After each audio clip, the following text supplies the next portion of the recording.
संसद के मानसून सत्र में मणिपुर के मुद्दे को लेकर लोकसभा और राज्यसभा में विपक्ष और सत्ता पक्ष के बीच जमकर हंगामा हो रहा है। आज भी राज्यसभा में कुछ ऐसा ही नजारा देखने को मिला। विपक्ष की तरफ से धोखेबाज कहे जाने पर वित्त मंत्री निर्मला सीतारमण भड़क गईं, तो पूरा का पूरा विपक्ष भी मणिपुर की चर्चा पर अड़ गया। चर्चा और प्रधानमंत्री के बयान की मांग करने लगा, लेकिन सरकार पीएम के बयान को लेकर चुप है। इस बीच संसद में विपक्ष के नेता मल्लिकार्जुन खड़गे ने खुद के अपमान का मुद्दा उठा दिया और ये कह दिया कि संसद के भीतर उनके आत्मसम्मान को ठेस पहुंचाई गई है, उनके स्वाभिमान को चैलेंज किया गया है। बोलता हिंदुस्तान पर मैं हूं आपके साथ मिर्जा शाकिर अली बेग। सदन के भीतर चर्चा चल रही थी और बहस हो रही थी कि इस बात पर कि मणिपुर को लेकर चर्चा किस तरह से हो। विपक्ष कह रहा था कि प्रधानमंत्री का बयान आना चाहिए और सत्ता पक्ष कह रहा था कि प्रधानमंत्री के बयान की जरूरत नहीं है। इसी हंगामे के बीच विपक्ष के नेता मल्लिकार्जुन खड़गे ने एक गंभीर आरोप लगा दिया कि उनके माइक को बंद किया गया है और इससे उनके आत्मसम्मान को ठेस पहुंची है। मल्लिकार्जुन खड़गे ने निर्मला सीतारमण के आरोप पर बोलते हुए कहा कि इसलिए मैं ये सोचकर उठा था कि मुझे मौका मिलेगा बात करने के लिए। मैं पूरे अपने इश्यूज को सदन के सामने रख रहा था। जब 50 लोग 267 पर बहस के लिए तैयार हैं, उस पर सहमति थी, लेकिन मुझे बोलने का मौका नहीं मिला। जब मैं बोल रहा हूं और अचानक मेरा माइक बंद कर दिया गया, ये मेरा प्रिविलेज है। अपने प्रिविलेज को धमकाया है, मेरा अपमान हुआ है, मेरे रिस्पेक्ट को आपने सेल्फ रिस्पेक्ट को चैलेंज किया है।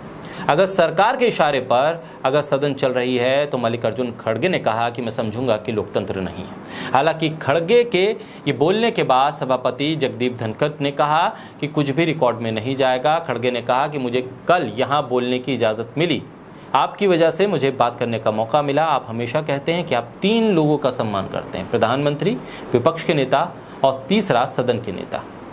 ऐसे में उपराष्ट्रपति ने कहा कि जब मैं इस आसन पर बैठता हूं तो मेरे लिए सब समान है। हालांकि इसके कुछ देर के बाद ही सदन में हंगामा शुरू हो गया। सत्ता पक्ष और विपक्ष के लोग नारे लगाने लगे। उसके बाद सभापति ने कार्रवाई को स्थगित कर दिया।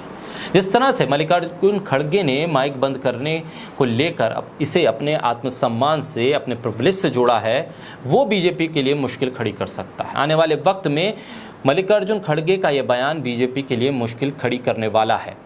मल्लिकार्जुन खड़गे एक दलित नेता हैं और दक्षिण भारत से होने के नाते खड़गे का बयान पूरे दक्षिण भारत के साथ साथ दलित वर्ग को भी प्रभावित कर सकता है, जो सियासी तौर पर बीजेपी के लिए मुश्किल में डालने वाला होगा। ये पहली बार नहीं है जब सदन में विपक्ष के नेताओं के माइक बंद होने की बात सामने आई है। राहुल गांधी भी इस बात को कई बार कह चुके हैं, यहाँ तक कि विदेश यात्रा के दौरान भी उन्होंने इस बात का जिक्र किया था। लिहाजा खड़गे के इस बयान के बाद इसके दूरगामी सियासी नुकसान बीजेपी के लिए हो सकते हैं। और जिस मुखर तरीके से मल्लिकार्जुन खड़गे ने अपनी बात को रखी है, माइक बंद होने के इस इशू को उठाया है, वो सबसे तल्ख है। ऐसे में सरकार के लिए आसान नहीं होगा कि आने वाले दिनों में विपक्ष के नेताओं के माइक बंद किए जा सकें या विपक्ष की आवाज को दबाया जा सके या धीमा किया जा सके। ऐसे में सदन के भीतर अविश्वास प्रस्ताव भी विपक्ष लेकर आया है और विपक्ष अब मजबूती से डटा हुआ है कि प्रधानमंत्री को बोलना ही होगा।